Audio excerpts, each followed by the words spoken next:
السلام عليكم. لا تنسوا الإعجاب بالفيديو والاشتراك في القناة تشجيعا لنا لنستمر بنشر المزيد إن شاء الله.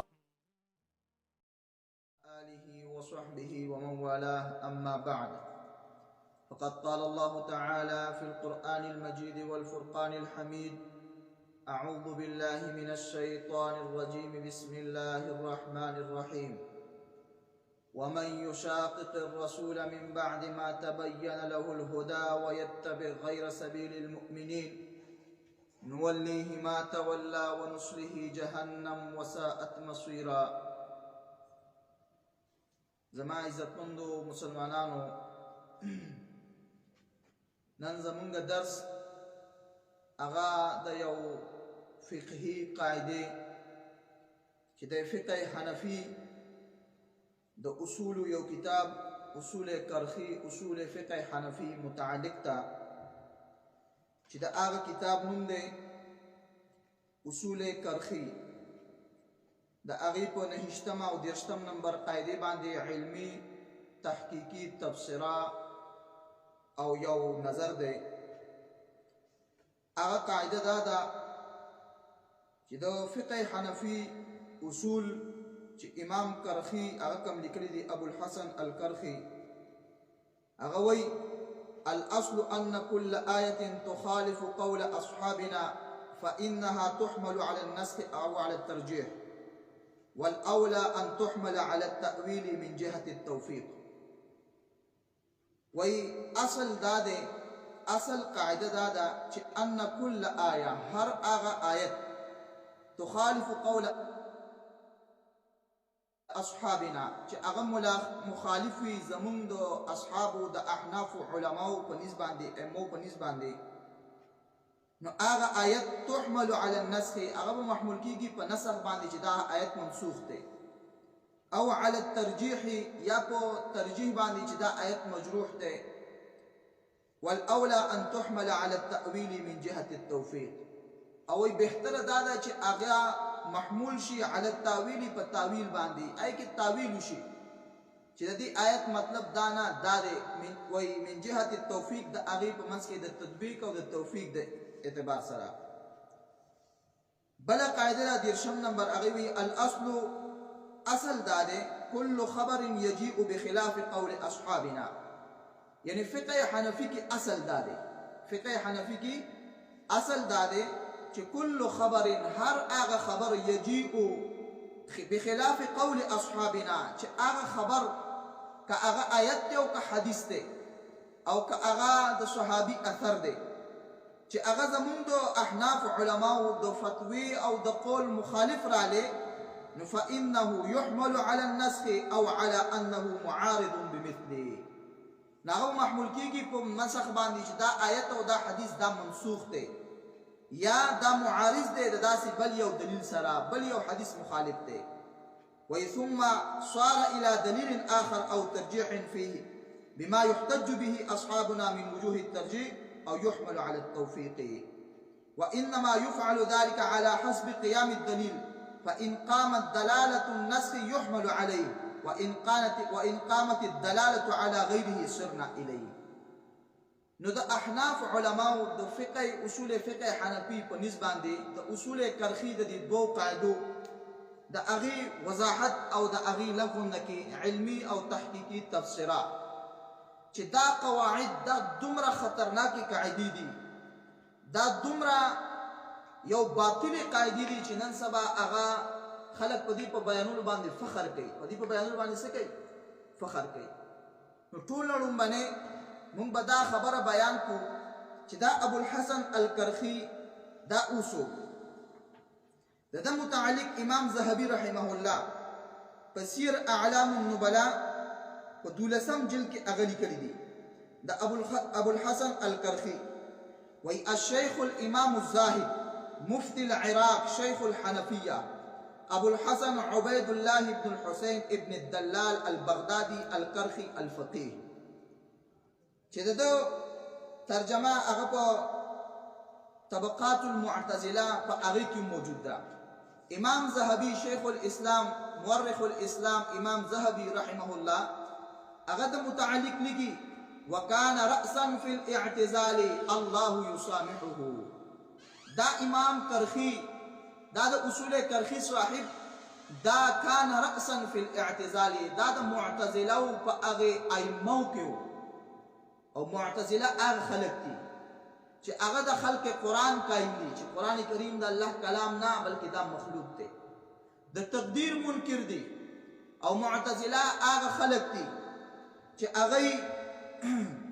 دا اغی پنیز اغی دا اللہ رب العالمین دا صفاتو منکر دی انکار کو ان کے خلق دی. امام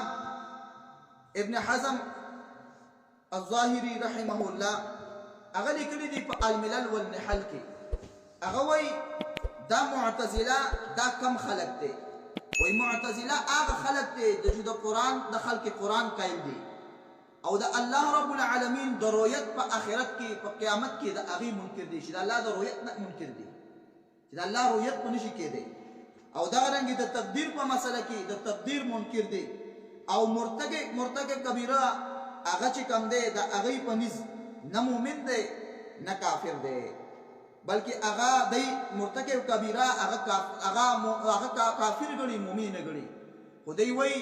چی دا مرتکب کبیرہ چی کم یو سڑے پا گناہ کبیرہ کی مبتلاو او پا اغیبان دی دل مرگ را لے او دے مرشو پا اغی گناہ کی چطوبے نو باسلے نو دا انسان کافر دے پا جہنم کی بوسی کی خودے دا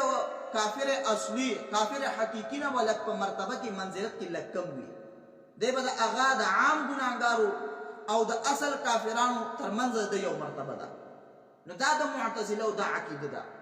امام ذہبی رحمہ اللہ وی وکان رأسا فی الاعتزال اللہ یسامحو دولسم جلد سیر اعلام النبلاء صفحہ نمبر 38 باندی تاسو داو گورے وکان رأسا فی الاعتزال اللہ یسامحو دا اغدو دا اصول کرخی مؤلف و مصنف دا متعلق امام ذہبی رحمہ اللہ دا پا ترجمہ کی دا خبر لکلی دا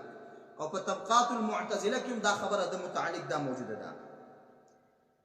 دا دی اصول کرخی دا دی قاعدی متعلق یو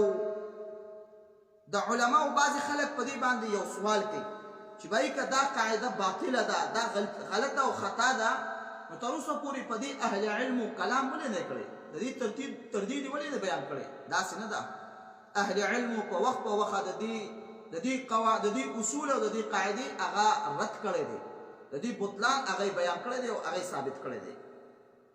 خدا اغی نمخ کی یوسو خبری اغزتاسو تروان دی کل غلط اغدا چی دا عقیدی مسئلہ دا خبرہ چی سنگا منپل اشہد ان لا الہ الا اللہ و اشہد ان محمد رسول اللہ کلمہ دا اغی گواہی و اقرار کو دزرنے منو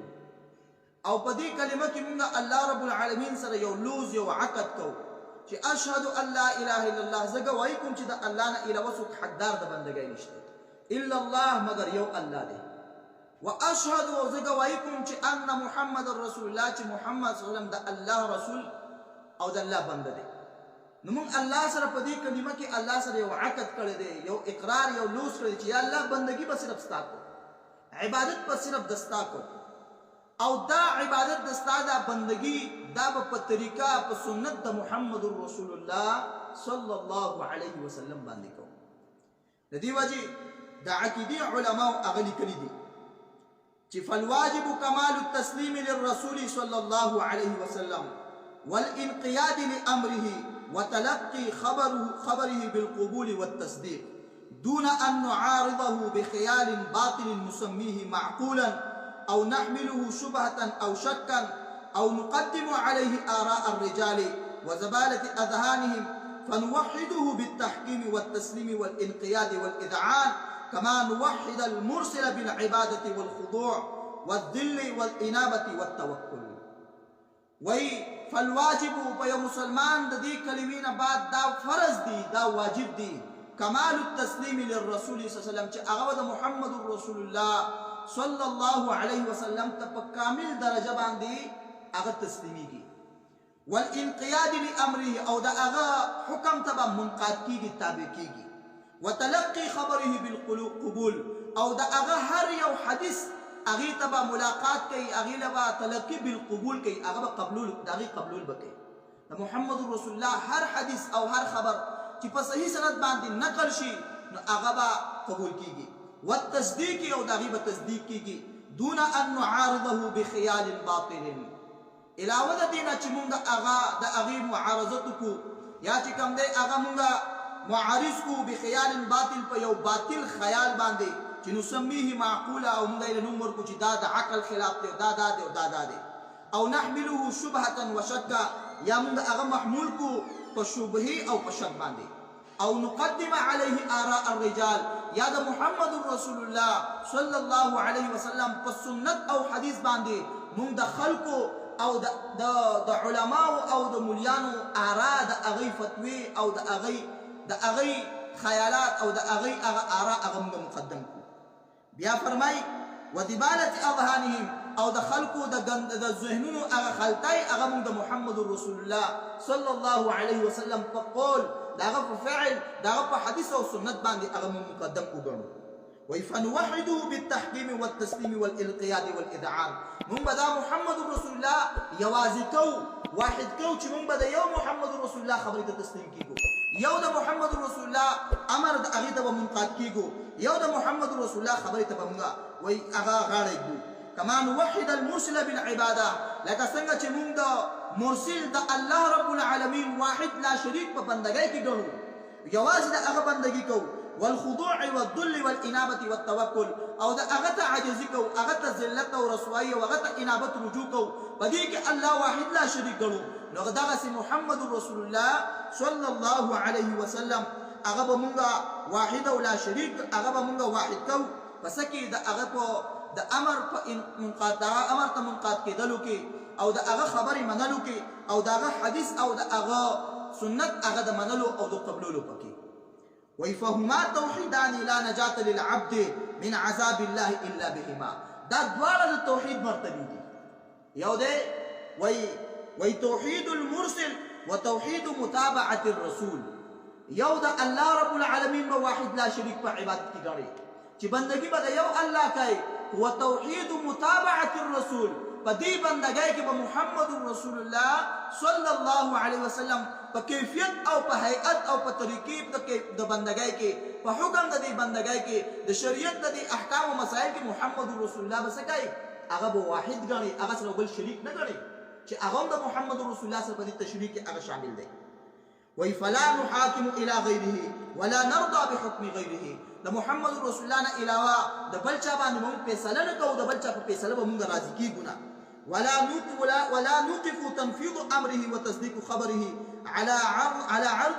عرضه على قول شيخه وامامه وذوي مذهبه او دغه رنګه موږ د محمد رسول الله د حکم د هغې نفاذ هغه به نه ودرو د دې لپاره چې و تصدیق خبر یو دغه د خبر تصدیق به موږ نه موقوف کوو چې په څه باندې على عرضه على قول شیخه چې د محمد رسول الله د حدیث او سنت د هغه د فتوا زما د شیخ د فتوی او زما د شیخ د رای مطابق تاو کنه دا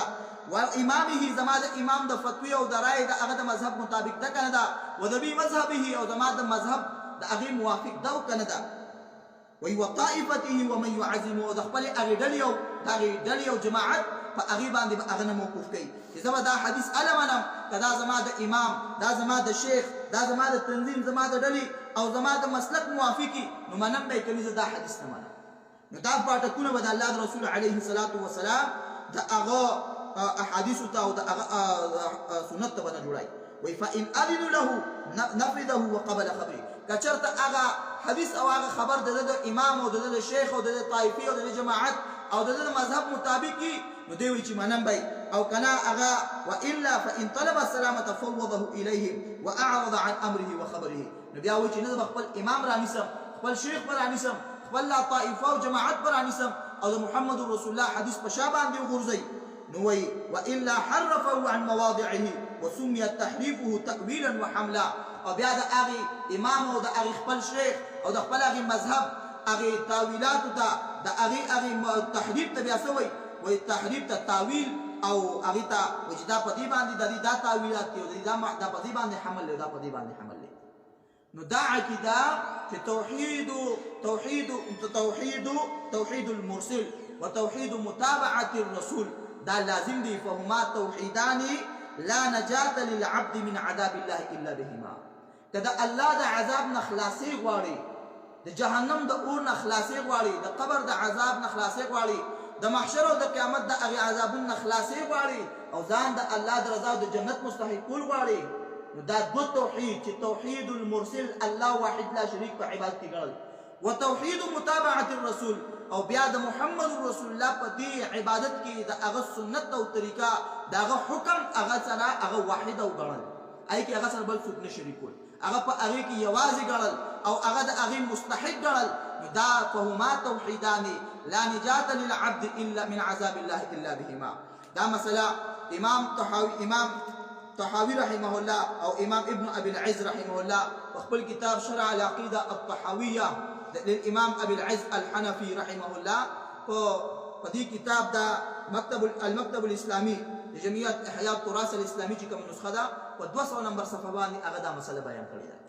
نو تاسو په دې خبرو چې د محمد رسول الله صلی الله علیه وسلم خبره په مونږ باندې منل په هر صورت کې لازم ده، په هر صورت کې داغه سنت داغه خبر داغه حدیث د ترجیح ورکول، هغه د خلکو په آراء باندې مقدم ګڼل، هغه د چا د قول د چا د استاد د چا د امام د چا د مذهب موافق یو که مخالف د محمد رسول الله صلی الله علیه وسلم خبره مقدم ګڼل، هغه حاکم او هغه فیصل ګڼل، دا به د یو مؤمن شانی او دا اله به د یو مؤمن ایمان کامل کیږي، نو اله به دغه ایمان کامل کیږي، هغه به صحیح مسلمان کیږي. اوس راځو دی قاعده طرف ته چې هغه دا چې اصول کرخی کې لیکلي کل آیه تخالف قول اصحابنا، هر هغه آیت چې هغه زمونږ د اصحابو زمونږ د ائمه د فقه حنفي د ائمه مخالف و فانها تحمل على النسخ، هغه آیت په نسخ باندې محمول کیږي، دا منسوخ دی، او بالترجیح یا به چې دا په ترجیح باندې محمول کیږي چې بای زمونږ د امام دا خبره دا درسته دا آیت داسه،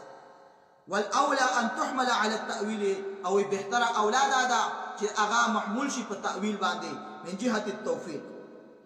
د دې قاعده متعلق د بعض اهل علم آراء چې دا قاعده څومره باطله او څومره خرابه قاعده ده او څومره خطرناک اصول دي. دا امام بکر بن عبد الله ابو زید رحمه الله په خپل کتاب المدخل المفصل الى فقه احمد بن حنبل وتخريجات الاصحاب، هغه خپل په دې کتاب صفحه نمبر 55 نمبر کې لیکي وی وبهذا يظهر فساد قول ابي الحسن الكرخي من الحنفيه. وقد بحث کړی دی د حدیث د حجیت متعلق، نو بیا وی د دې بحث نه مونږ ته دا معلومه شله، دا ظاهره شله چې فساد قول ابي الحسن الكرخي من الحنفيه، چې د احناف علماء کې د ابو الحسن الكرخي د دې قول او د هغه د وضعي قاعده او د اصول فساد او بطلان او خرابي هغه متظاهري هغه دا چې هغه وایي چې كل آیه تخالف ما عليه اصحابنا فهي موؤولة او منسوخه وكل حديث كذلك فهو موؤول او منسوخ. وای دا خبره چې کوم نه کنه دا ډیره باطله ډیره خرابه خبره اصول او قاعده وضع شوی دي. وای وبطلان قول من ابصر انوار الدليل فلم تنفتح لها بصيرته لتعصبه المذهبي. کيو سړی د دې دومره بحث اوریدونه بعدون هغه تخکاری چې بای دا قاعده غلط نه ده، دا اصول خطرناک، دا غلط نه دي، دا خراب نه دي، نو دا دغه څه وجه وای فلم تنفتح له بصيرته، بیا هم د هغه نظر کولاو نشي، دغه فکر کولاو نشي، دغه مغزه کولاو نشي، او د دې قاعده په بطلان او فساد باندې هغه په دې باندې قانع نشي، نو وای دا د هغه د مذهبي مسلکی تعصب د وجه برابر.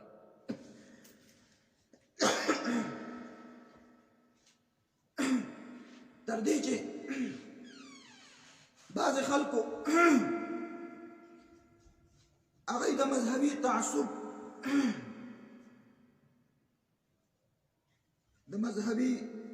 د وجه د مذهبي تعصب په بنیاد باندې هغه دا خبره لیکلې ده چې هغه وایي لم اخالف حيا فلا اخالفه ميتا، چې ما د خپل امام په جون باندې مخالفت نه وکړم، هغه د مرګ نه بعد هغه څنګه مخالفت وکم، تر دې پورې چې بعضې د مذهبي تعصب په بنیاد باندې دې حد پورې رسېدلي چې هغه ویلي فلعنة ربنا امداد رمل على من رد قول ابي حنیفه. لکه دا په مقدمه د در مختار په فضائل امام اعظم امام ابو حنیفه جلد 1 صفحه نمبر 36 کې هغه دا خبر لیکلی دا شعر چې فلعنة ربنا اعداد رمل على من رد قول ابي حنیفه، چې په هغه انسان باندې زمون د رب لعنت دی چې کم یو سړي هغه د امام ابو حنیفه رحمه الله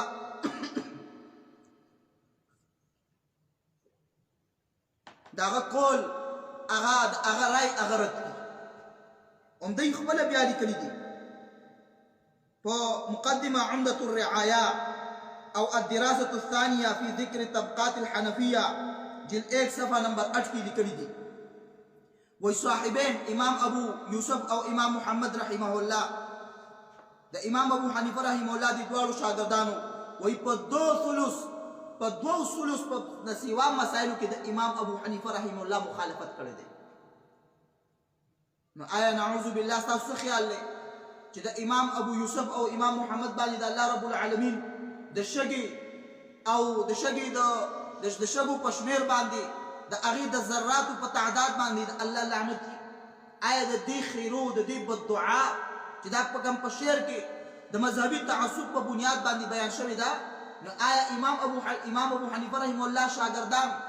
امام ابو یوسف قاضي ابو یوسف او امام محمد چې په 2 ثلث نه سیوا به اعتراف د دوی د احناف علماو خپلو چې په مقدمه د عمدة الرعاية کې دا خبر لیکلی ده چې امام ابو یوسف او امام محمد د 2 ثلث نه سیوا د 2/3 مسایلو نه سیوا مسایلو کې د امام ابو حنیفه رحمه الله هغه مخالفت کړی دی. نو دا ټولې خبرې دا مذهبي تعصب په بنیاد باندې کېږي. نو د دې نه بعد هم که یو سړي ته هغه د دې قاعدې چې كل آية تخالف قول أصحابنا فإنها تحمل على النسخ أو الترجيح والأولى أن تحمل على التأويل من جهة التوفيق، چې بیا هم هغه ته د دې قاعدې بطلان هغه نه ښکاره کېږي. دا ډیره د مذهبي تعصب بنیاد دی، د مذهبي تعصب بنیاد چې هغه په کلاو زړه باندې او د مذهبي تعصب نه جدا او د هغې نه لرې ځان وساتي او په دې خبر په دې قاعدو باندې په دې اصول باندې لږ نظر واچوي. نه ته به دا خبره ښکاره شي، دا خبره به هغه ته معلومه شي چې دا خبره د دلیل په اعتبار سره او د شرعي اصولو په اعتبار سره څومره خطرناکه خبره شوې ده. د دلایلو په بنیاد کې د قرآن او حدیث په اعتبار په دلایلو کې په رڼا سره دا څومره خطرناکه خبره ده. امام البانی رحمه الله هغه د دې قاعدې متعلق په خپل کتاب کې لیکلي دي. دا هغه یو کتاب دی الحديث حجة بنفسه في العقائد والأحكام.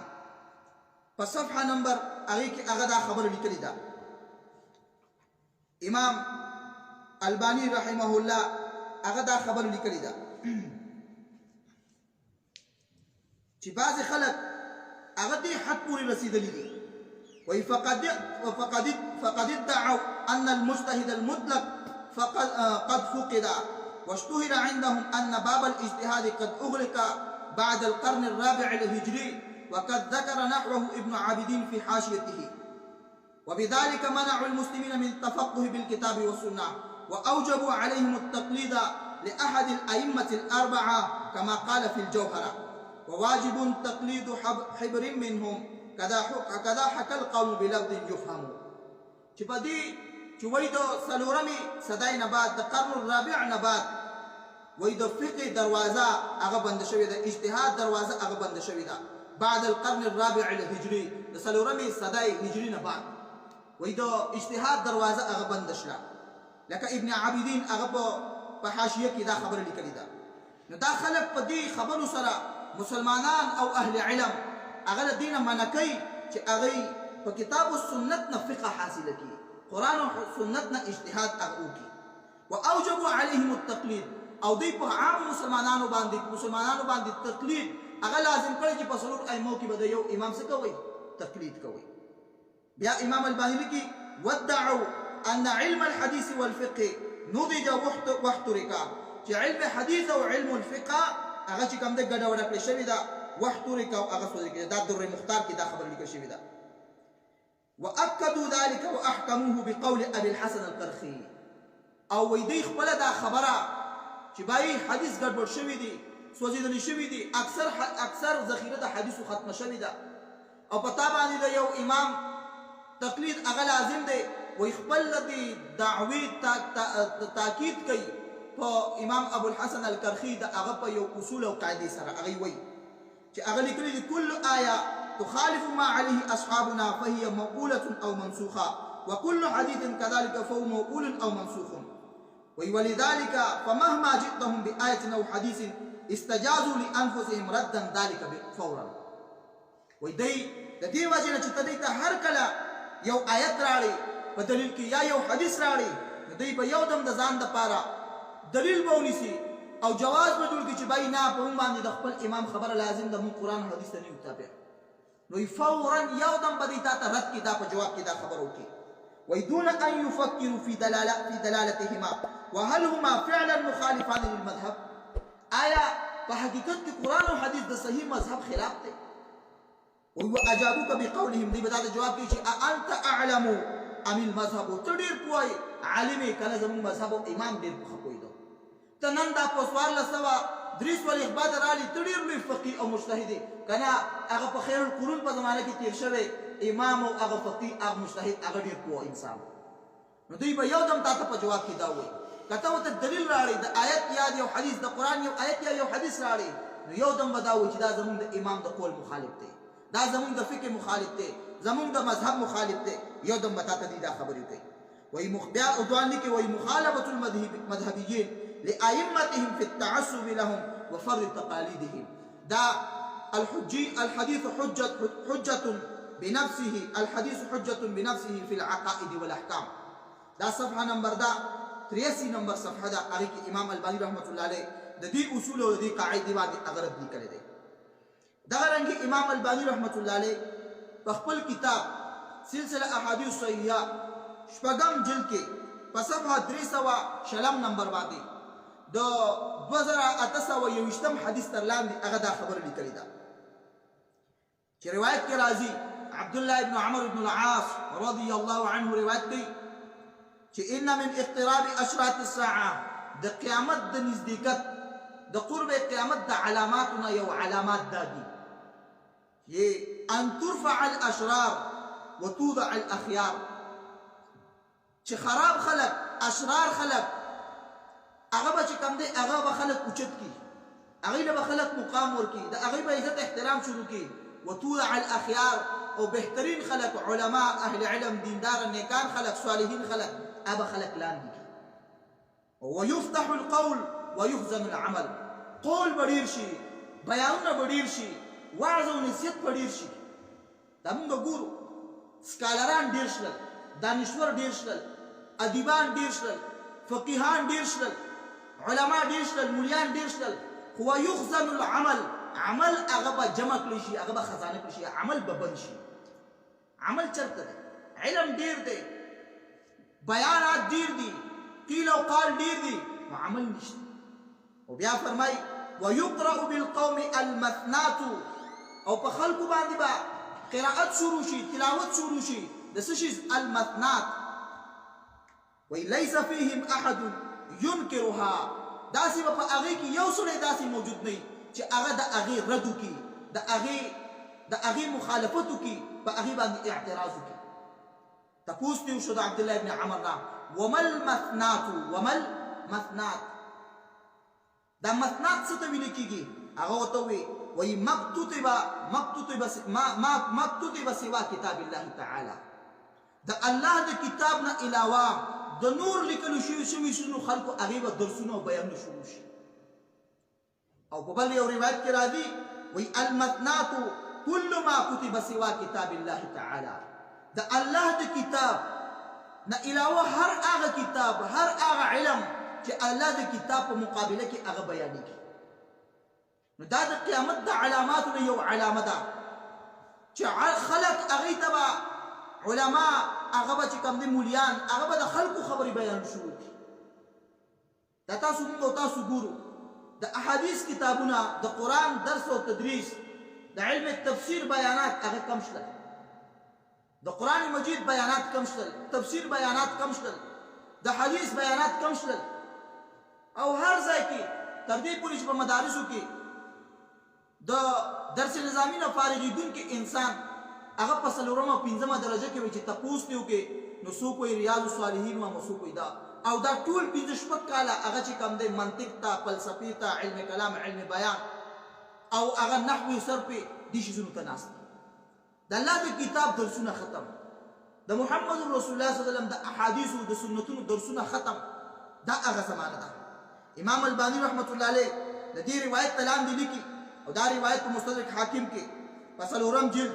صفحه 554 نمبر صفحه کې هغه دا موجود دی 1550 نمبر صفحه کې امام حیثمی په مجمع الزوائد کې دا نقل کړی دی امام طبرانی نقل کړی دی امام ابن عساکر په تاریخ دمشق کې نقل کړی دی او امام بیهقی رحمه الله هغه په شعب الايمان کې دا روایت نقل کړی دی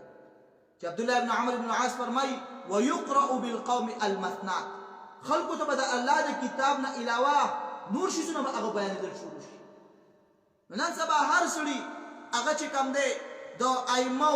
او د علماو د هغه کتابونو له زور ورکړی دی او د الله کتاب خلکو رسو کړی دی د محمد رسول الله صلی الله علیه وسلم احادیث هغه رسو کړی دی امام البانی رحمت الله علیه هغه لیکي وای هذا الحديث من اعلام نبوته صلی الله علیه وسلم دا حدیث چې کوم دی دا د محمد رسول الله صلی الله علیه وسلم د نبوت په هغه پیشنګویانو کې او د رسالت هغه نخو کې دا یو غټ حدیث دی ځکه وای فقط تحقق كل ما فيه من الانباء په دې حدیث کې چې کم هغه شی بیان شوی دی هغه زموږ په دې زمانه کې هغه واقع شوی دی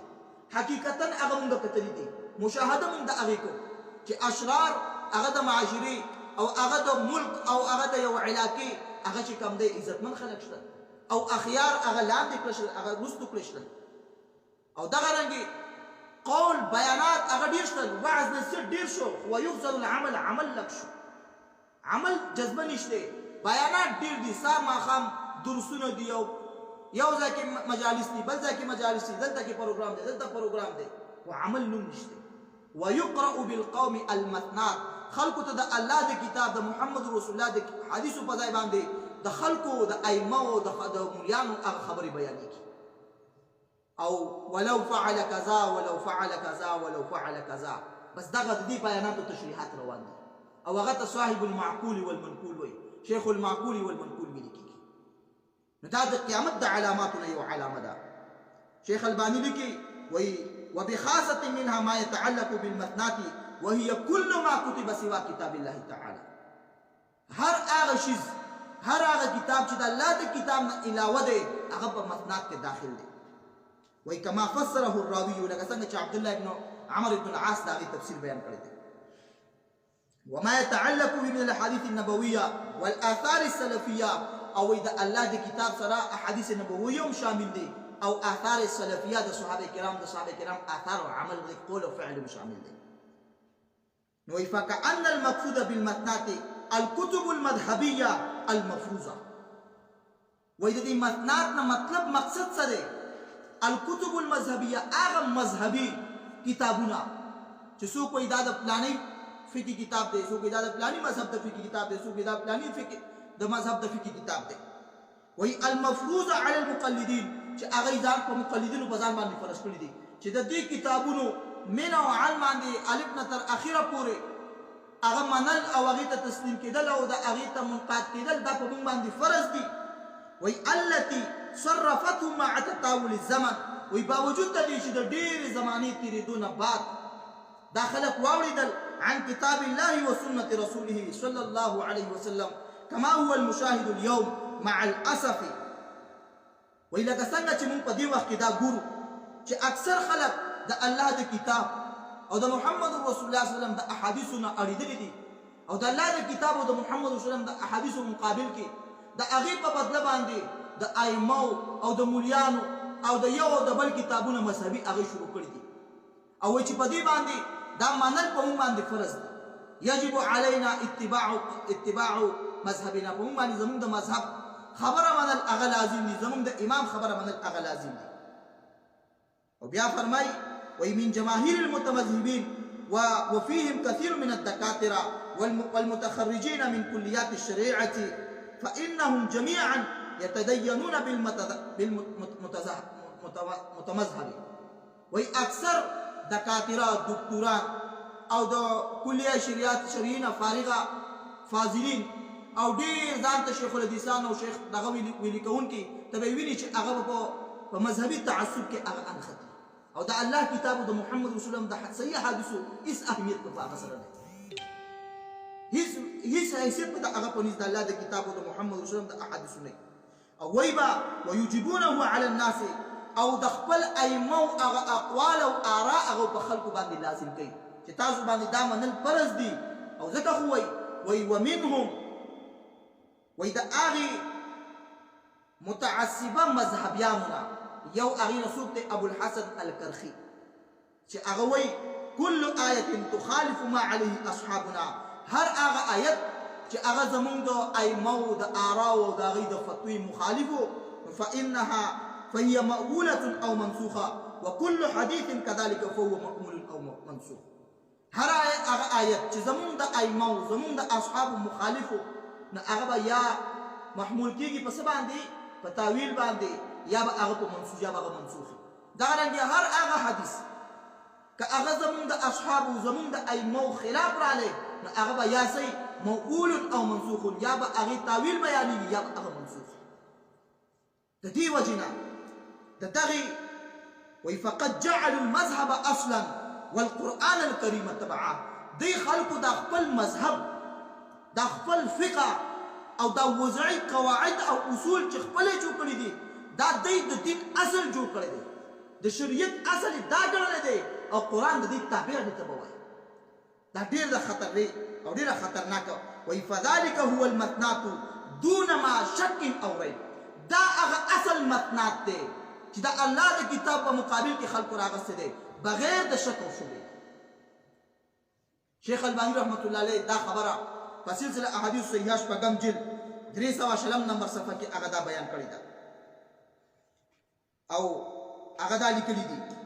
چې په حدیث په 2821 نمبر حدیث تلاندې هغه دا خبره لیکلی ده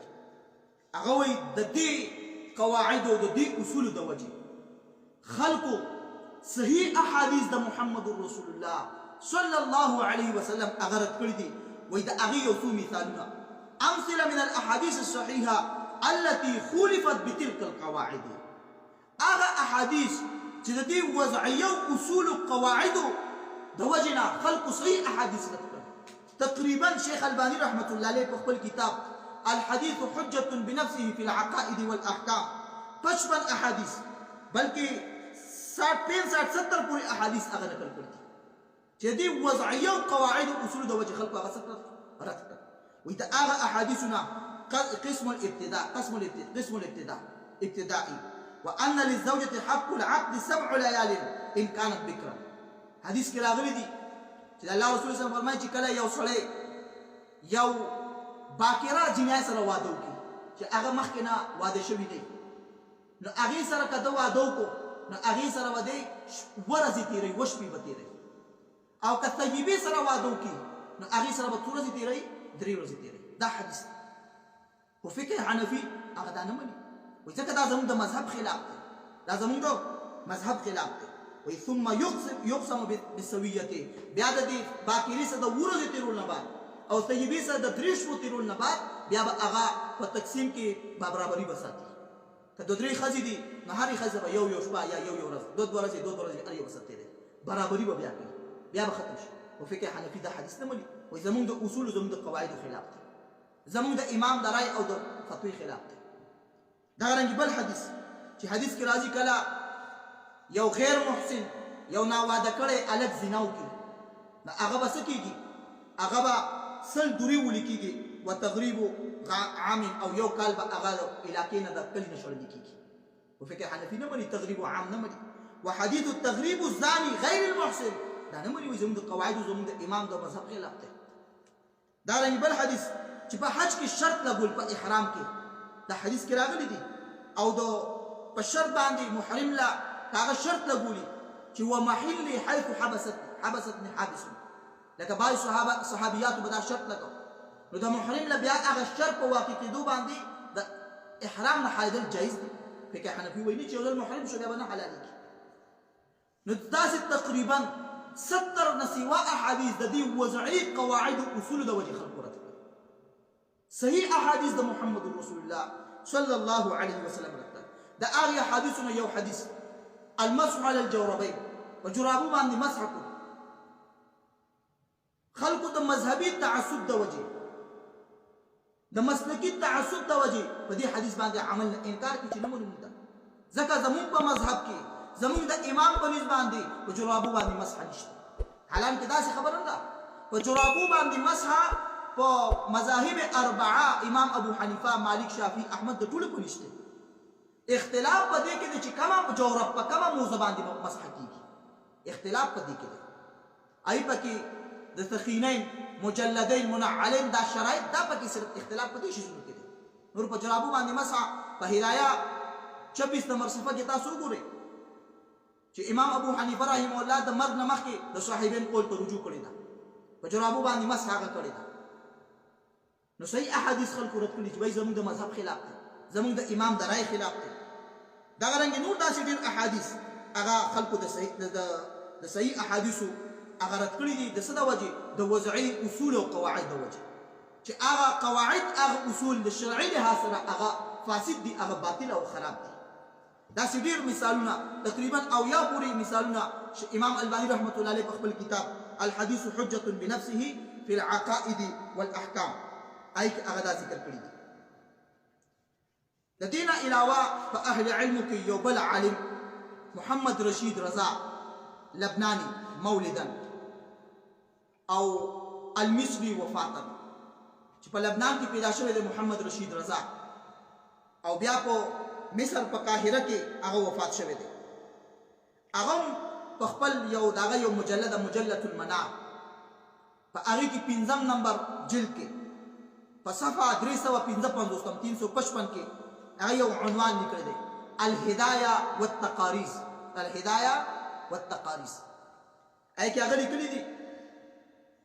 چې بعضي خلکو د مذهبي تعصب په بنیاد باندې داسې قواعد داسې اصول وضع کړل داسې اصول بنیاد کې خود چې هغه وی الاصل ان كل آية تخالف قول اصحابنا فانها تحمل على النسخ او الترجيح او الاولى ان تحمل على التاويل من جهه التوفيق ويداس قواعد غي وذكر علامه محمد رشید رضا ويا ليته ذكر وجه اخر کاش دي انسان د حديث او د آیت درت کول د پاره د دین علاوه یو بل وجه ذکر کړي وهو الرجوع عن قول اصحابهم الى الايه الكريمه اغه وجه سوا چې تا د کله آیت را لې استاد قول او استاد مذهب او د امام د قول مخالفو نو پتا لازم داوا چې تا د خپل امام د خپل مذهب اغه فتوا او اغه رائے پر خودي وو آیت ته رجوع کړي وي ولو عند عدم ظهور وجههم في التاويل وي باوجود د دې کته ته بل یو وجنه خو الله آیت کتاب ته رجوع کړي نو ته دا وایي چې كل آیه تخالف قول أصحابنا فإنها تحمل على النص أو التأويل فإنها تحمل على النص أو الترجيح والأولى أن تحمل على التأويل من جهة التوفيق ده صبر خطرناك أو صبر فاسدة باطلة قاعدة أصول بيادي أغا محمد رشید رضا أغلي کی دغا فتغا مجلة المنار اتم جلد صفحة 291 نمبر صفحة کی أغلي کی یو عنوان دی چې هغه لیکلي عمل الفقهاء باقوال مذاهبهم وان خالفت الحديث الصحيح وي دي فقهاء دي متعصبين مذهبي متعصبان فقهاء وي دي عمل الفقهاء باقوال مذاهبهم د فقهاء عمل او فتوا ورکول رائے ورکول باقوال مذاهبهم د خپل امام او د خپل مذهب مطابق وان خالفت الحديث الصحيح اگر که اغا رای اغا فتوا اغا قول د صحیح حدیث مخالف راځي نو اغا دی لاندې لیکي چې دی وایي چې ان كل خبر يجيء بخلاف قول اصحابنا فانه يحمل على النسي او على انه معارض بمثله ثم صار الى دليل اخر او ترجيح فيه بما يحتج به اصحابنا من وجوه الترجيح او يحمل على التوفيق وإنما يفعل ذلك على حسب قيام الدليل فإن قامت دلالة النسخ يحمل عليه وإن قامت الدلالة على غيره سرنا إليه ثم ذكر امثله تحكم فيه بالنسخ مع عدم العلم بالتاريخ والمعاد والترجيح. باوجود د دې چې د نسخ تاریخ وته نه معلوم، باوجود د دې چې هغه د بل آیت او د حدیث معارض نه، او باوجود د دې چې هغه کې جرح او راجح او مرجوح هم تطبیق هم نشي کېدی. نو وی کان یجب ان یجعل الكتاب والسنه هما الاصل، لازم فرض خدا چې قرآن او حدیث اصل جوړ کړی شوی وي، او مذهب او اصول او قواعد هغه ته تابع جوړ کړی شوی وي. ويعرض قول الاصحاب وادلتهم عليهما، او دو ائمه آراء او د هغه فتاوی د هغه اقوال په کتاب او سنت پیش کړی شوی وي، نکا قرآن او حدیث د ائمه په اقوال او د هغه په آراء پیش کیږي. نو دې خلکو دای چې کوم دی د دې ائمه او د اقوال او افعال د دې د فتوی او آراء دا اصل جوړ کو قرآن او سنت تبع جوړ. وی لازم خدا وا چې کان یجب ان یجعل الكتاب والسنه هما الاصل، فرض په یو مسلمان، لازم په یو مسلمان دا چې قرآن او حدیث اصل جوړ کړو. او ويعرض قول الاصحاب ويعرض قول الاصحاب وادلتهم عليهما، او د خپل د ائمه د خپل د شيوخ او د استادانو اقوال د هغه فتاوی د هغه آراء په قرآن او حدیث باندې پیش کړي. وی فإن وافقت، کچته د قرآن او حدیث موافقو نو فبها ونعمت، ډیره خبره ده. والا تركت وعمل بالكتاب والسنه، د دې ائمه اقوال د دې فتاوی او آراء پر خودل پکارو په قرآن او حدیث باندې عمل پکارو. وکاش دې خلکو داسې کړي. ویا لیته ذکر وجها آخر، دا څومره خطرناکې خبرې دي چې آیت هغه په نسخ باندې، آیت چې کوم دی هغه په ترجیح باندې محمول کیږي، او دې به د خپل د امام او د خپل مذهب هغه خبرې سمولو کوشش وکړي. لازم خدا او چې تا اصل قرآن او حدیث جوړ کړی، او تا د ائمه او د خپل د مذهب د شيوخ او د استادانو د اقوال او فتاوی او آراء دا په کتاب او سنت پیش کړی دی. که د قرآن او حدیث موافق وي ډیره ښه ده، که مخالف وي هغه شاته غورځول پکار، هغه شاته غورځول پکار. دغسې زما عزتمنو مسلمانانو، د دې وجې نه صحابه سلف صالحین ائمه سنه هغوی د تقلید اعمال مطلقا منع کړې ده، چې داسې لوند تقلید کول چې قرآن او حدیث پکې رد کول، هغه منسوخ یا هغه مرجوح ګڼل، او د خپل د مذهب او د امام او د شیخ او د استاد خبره هغه په دې باندې مقدم کول. نو سلف صالحین به د دې نه سخت منع کوله، او د هغې مقلدینو چې شرعي نصوص پرېږدي او د ائمه اقوالو او د هغې آراء او فتاوو له ترجیح ورکوي، د هغې به سخت مذمت بیانوي. د دغې په سلسله کې الله رب العالمین قرآن مجید کې فرمایي ومن يشاقق الرسول من بعد ما تبين له الهدى. کم یو انسان چې د محمد رسول الله صلی الله علیه وسلم مخالفت وکړي،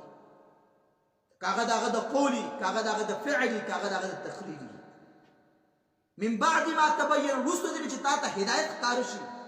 دغه حدیث او دغه قول او فعل تقریر په صحیح سره تا ته راورسېدو، بیان شو، هغه تا ته بیان شو، نو الله وایي بیا هم دې هغې مخالفت کوي. ویتبع غیر سبیل المؤمنین، او د مسلمانانو مؤمنانو د لار نه په بل لار روان شي. د مؤمن لار څه ده؟ چې الله وایي وما کان لمؤمن ولا مؤمنة اذا قضى الله ورسوله امرا ان یکون لهم الخیرة من امره. مؤمن شان خدا دی چې کله د الله او د رسول خبر رااله نو فعلى الرأس والعين سمعنا وأطعنا. د مؤمن شان خدا دی. الله وایي ومن يشاقق الرسول من بعد ما تبين له الهدى ويتبع غير سبيل المؤمنين نوليه ما تولى ونصله جهنم وساءت مصيره. الله وجه كما ما خزيم بيروان ونصله جهنم، جهنم تبع رسول وساءت مصيره. الله وجه دير بد زائد تو جهنم. زما عزت مو مسلمانانو، هغه خلق څنګه دا جرأت کوي چې هغه صحیح احادیث د محمد رسول الله رد کوي په دې باندې، په دې عذر باندې چې دا زمونږ د مذهب خلاف دی، دا زمونږ د شیخ او د امام د قول او د رای خلاف دی. آیاتونه د قرآن مجید هغه رد کوي په دې باندې، په دې عذر باندې، په دې وجه باندې چې دا زمونږ د مذهب او زمونږ د امام او زمونږ د شیخ مخالف دی، دا هغه د قول او هغه د فتوی او د رای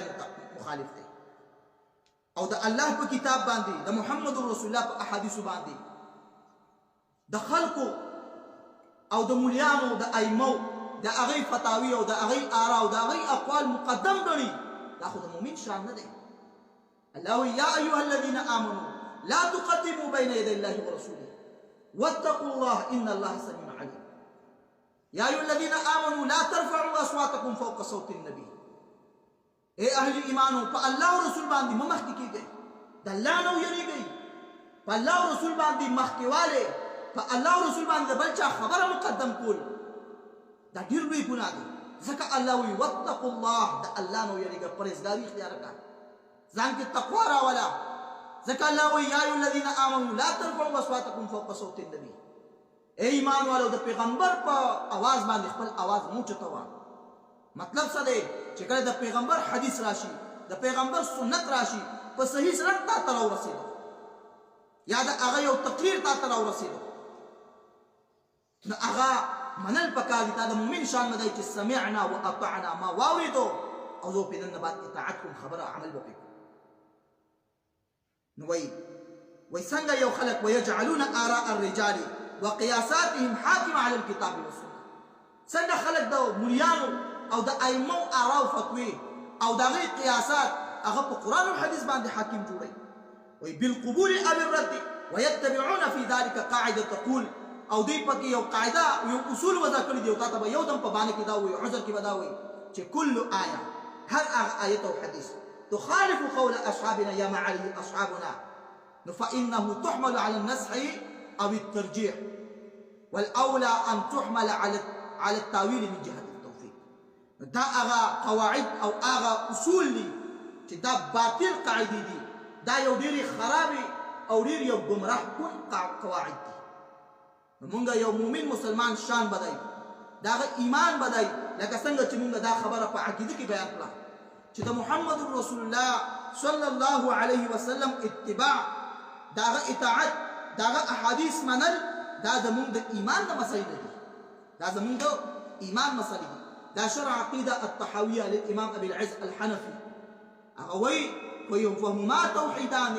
لا نجاة للعبد من عذاب الله الا بهما هغه سدي توحيد المرسل وتوحيد متابعة الرسول فلا نحاكم إلى غيره ولا نرضى بحكم غيره ولا نوقف تنفيذ أمره وتصديق خبره على عرضه على قول شيخه وإمامه وذوي مذهبه دا سيبنوي چې د محمد رسول الله د الله او رسول خبره هغه چې کوم د خپل امام د خپل شیخ او د خپل مذهب هغه باندې به پیشکای کړي دي موافقي منم پي کدي مخالف نه به منم دا خود التوحید منافق خبرې دي څنګه ځانته یو سړی اهل السنه والجماعه او ځانته اهل التوحید او ځانته جماعه التوحید والسنه دا غي دعوی دي کوي او بیا دې دا خبر کې چې كل آیه تخالف قول اصحابنا فانها تغمر على النسخ او الترجيح نو دا قواعد دا اصول یو ډیر خراب یو ډیر فاسد قواعد اصول دي الله رب العالمین نو دعا دي او سوال لازم ده چې الله رب العالمین مونږ د تعصب نه الله مونږ پاک کړي والله رب العالمین مونږ د حق اوریدو د اغه د قبولولو باغی د ځان کو کول مونږ الله توفیق نصیب کړي خلک حق واوري او د مذهبي تعصب د وجه د جماعتي مسلکي تعصب د وجه د حق په مخالفت کې درېږي نو الله رب العالمین دیو کی چې مونږ دا کم بیان وکړو دا کم خبر وکړه او دا مونږ تنقیدا نه کړی د چا تنقیس مقصد نه دی بلکې حق واضح کول مقصد دی او د دې قواعد او د داسې اصول وضاحت او د اغي تحقیق بیانول مقصد دی چې وای دا د قران او حدیث د شرعي قواعد خلاف اصول دي دا د شرعي قواعد د عقیده خلاف اصول دي دا د توحید منافی اصول دي توحید خدا لکه څنګه چې ائمه هغه وای بار بار دا خبره کوي مته اوس بار بار دا خبره وکړه په شرع عقیده تحویہ صفحه 200 کې فالواجب كمال التسليم للرسول صلى الله عليه وسلم والانقياد لأمره وتلقي خبره بالقبول والتصديق دون أن نعارضه بخيال باطل نسميه معقولا أو نحمله شبهة أو شكا أو نقدم عليه آراء الرجال وزبالة أذهانهم فنوحده بالتحكيم والتسليم والانقياد والإذعان كما نوحد المرسل كما نوحد الله بالعبادة والخضوع والذل والانابه والتوکل. وی فهما توحیدان، دا هغه دو توحید دي کدا الله د عذاب نه نجات دی مقصود دي، نو دا دواړه په کامل درجه باندې مني. فالواجب كمال التسليم للرسول صلى الله عليه وسلم